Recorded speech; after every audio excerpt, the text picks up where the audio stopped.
It's 12 o'clock and you're welcome to the news at 12 on EFCC Radio 97.3 FM Voices Against Economic and Financial Crimes. My name is Martia Umar. First the headlines.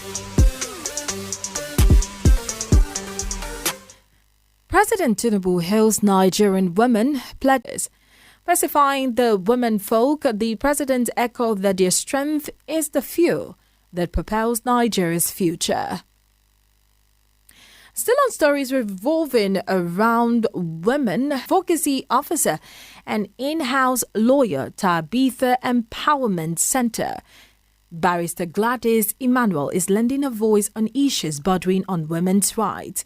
She made her submission in this interactive conducted earlier on the occasion of the International Women's Day. The March 8th celebration of International Women's Day is actually linked to women's movement during the Russian Revolution in 1917. However, it became recognized officially by the United Nations in 1977 following labor movements. When we look at IWD, as it's fondly called, it is more than just a date on the calendar. It is indeed a clarion call for justice, for equity, and recognition of the numerous invaluable contributions of women to society. Now, for women in Nigeria and also women globally, IWD is a movement. It's a moment of deep reflection. It is a moment for us to renew our commitment to fight against various systemic inequalities that have long stifled women's voices.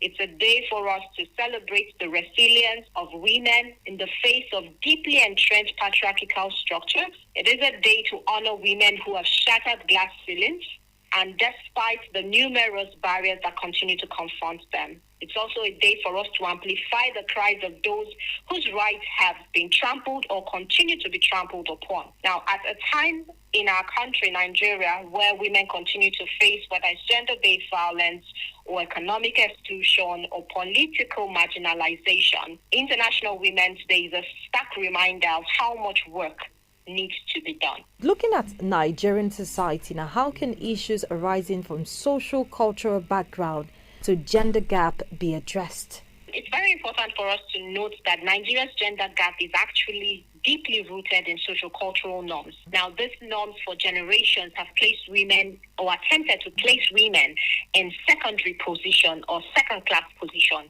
limiting their access to education, to economic opportunities, to leadership roles. And for us to be able to address these disparities, we need both intentional and multifaceted approach, and also a bold approach to this. So one of the things we can do is we can leverage education as a weapon. Now, things around education for women or girl child education must be prioritized, not only in urban centers, but also in rural communities.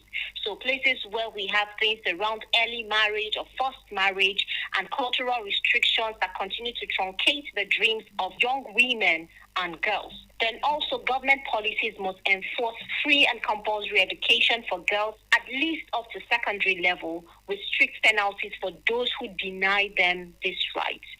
Looking at it from also the legal standpoint, we must come to the position or to the point where we are now looking at legal enforcement now.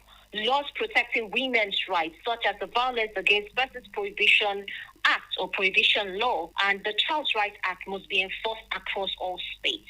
Now,